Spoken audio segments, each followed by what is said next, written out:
um deste? Sou louca pelo meu. Na verdade, adoro todas as minhas coisas. Já se perguntou de onde vêm todas as coisas que compramos e para onde vão quando nos desfazemos delas? Não conseguia deixar de pensar nisso, por isso quis saber mais sobre o assunto. E os livros diziam que as coisas se deslocam ao longo de um sistema. Da extração para a produção, para a distribuição, para o consumo e para o tratamento de lixo.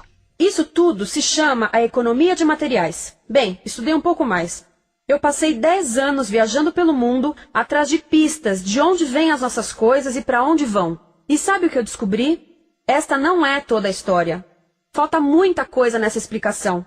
Em primeiro lugar, neste sistema parece que está tudo bem, sem problemas. Mas, na verdade, é um sistema em crise, porque trata-se de um sistema linear. E nós vivemos num planeta finito.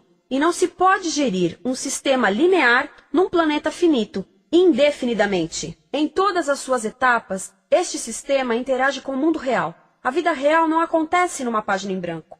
Interage com sociedades, culturas, economias, o ambiente. E durante as etapas, a vida vai se chocando contra seus limites. Limites que aqui não vemos porque o diagrama está incompleto.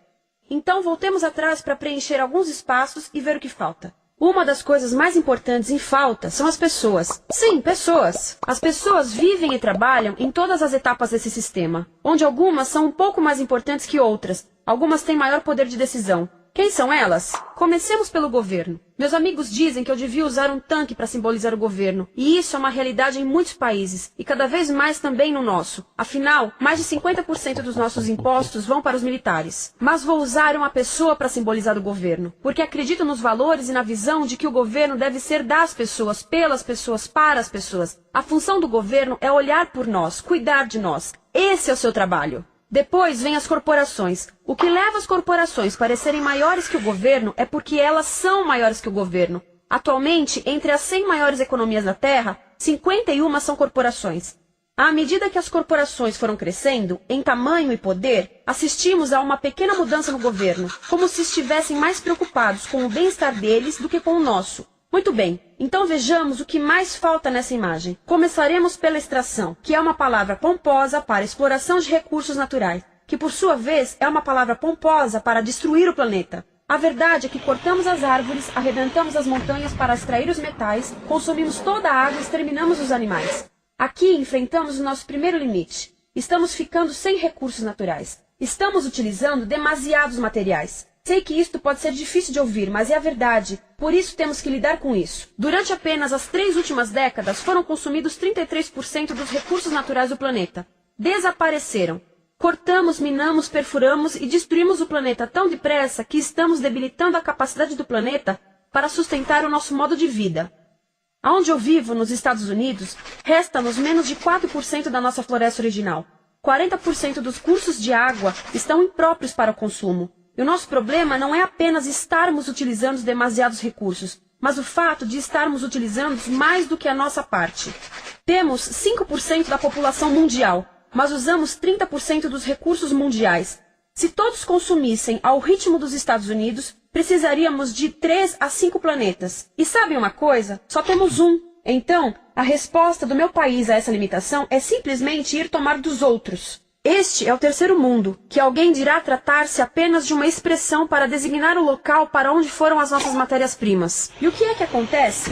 A mesma coisa, destruição do local. 75% das zonas de pesca do planeta estão sendo exploradas ao máximo ou além da sua capacidade. Desapareceram 80% das florestas originais do planeta.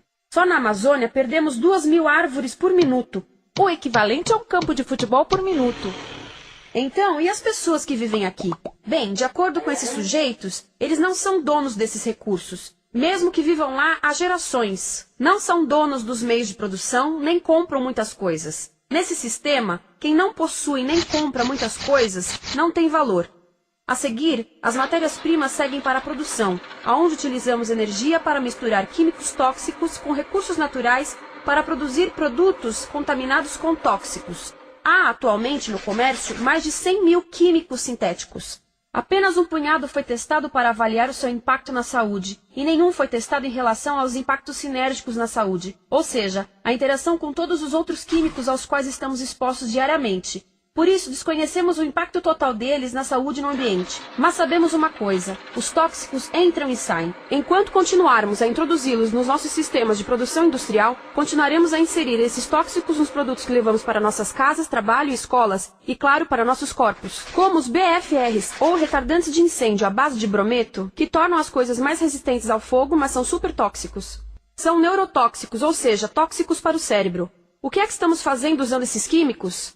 Apesar disso, os usamos em nossos computadores, eletrodomésticos, sofás, colchões e até alguns travesseiros. Sim, pegamos nossos travesseiros, os revestimos com neurotoxinas, levamos para casa e dormimos por 8 horas com eles. Não sei, mas acho que num país com tanto potencial, poderíamos ter uma maneira melhor de evitar que as cabeças peguem fogo à noite. Sabia que essas toxinas vão se acumulando ao longo da cadeia alimentar e se concentram nos nossos corpos? Sabe qual é o alimento do topo da cadeia alimentar com o nível mais elevado de químicos tóxicos? O leite materno.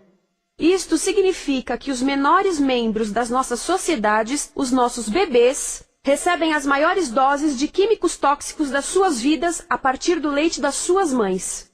Não acha que é uma incrível violação? A amamentação deveria ser o mais importante ato humano de nutrição. Deveria ser algo sagrado e seguro.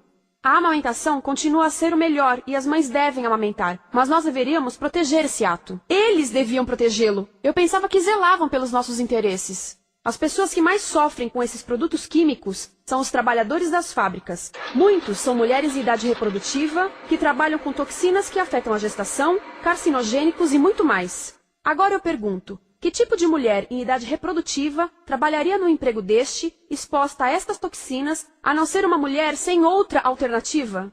Essa é uma das maravilhas desse sistema. A erosão dos ecossistemas e economias locais aqui garante um fluxo constante de pessoas sem alternativas. No mundo, há 200 mil pessoas por dia se deslocando de ambientes que as sustentaram ao longo de gerações para cidades, onde muitas vivem em bairros de lata, à procura de emprego, por mais tóxico que seja. Não só os recursos são desperdiçados ao longo desse sistema, mas também pessoas, comunidades inteiras são desfeitas. Sim, as toxinas entram e saem. Muitas delas saem das fábricas em produtos, e muitas mais saem como subprodutos, ou poluição, e estamos falando de muita poluição. Nos Estados Unidos, as indústrias admitem liberar mais de 1.800.000 quilos de químicos tóxicos por ano. Deve ser muito mais, porque isso é o que eles admitem. Trata-se de outro limite, porque quem quer ver e respirar 1.800.000 quilos de químicos tóxicos por ano? Então o que eles fazem? Mudam as fábricas poluidoras para o estrangeiro, para poluir outros países. Mas, surpresa, grande parte dessa poluição volta para nós trazida pelo vento. E o que acontece depois de todos os recursos naturais serem transformados em produtos? Passam por aqui, para a distribuição, o que significa vender todo o lixo contaminado com toxinas o mais rápido possível. Aqui, o objetivo é manter os preços baixos, com as pessoas comprando os produtos em constante movimento. Como eles mantêm os preços baixos? Pagam salários baixos aos trabalhadores das lojas e restringem o acesso aos seguros de saúde sempre que podem. Tudo se resume em exteriorizar os custos. O verdadeiro custo da produção não se reflete no preço. Em outras palavras, não pagamos aquilo que compramos. Outro dia estive pensando nisto. Ia a caminho do trabalho e queria ouvir as notícias. Por isso entrei numa loja para comprar um rádio. Encontrei um pequeno rádio verde engraçado que custava $4,99. Na fila do caixa pensei, como $4,99 podem refletir o custo da produção e transporte desse rádio até ele chegar nas minhas mãos? O metal deve ter sido extraído na África do Sul. O petróleo provavelmente do Iraque. O plástico produzido na China e talvez montado por uma criança de 15 anos numa fábrica do México. $4,99 não paga nem o aluguel do espaço ocupado na prateleira, nem parte do salário do empregado que me atendeu, ou as viagens de navio e caminhão que o rádio fez. Foi assim que eu percebi que eu não paguei o valor do rádio. Então, quem pagou? Estas pessoas pagaram com a perda do espaço dos seus recursos naturais.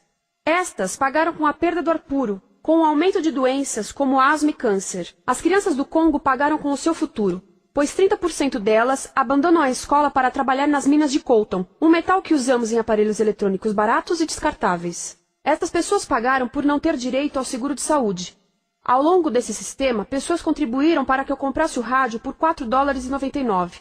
Mas essas contribuições não são registradas por nenhum contabilista. É isto que eu quero dizer com exteriorizar o verdadeiro custo de produção. E isso nos leva à seta dourada do consumo. O coração do sistema, o motor que impulsiona. É tão importante proteger esta seta que se tornou prioridade daqueles dois sujeitos.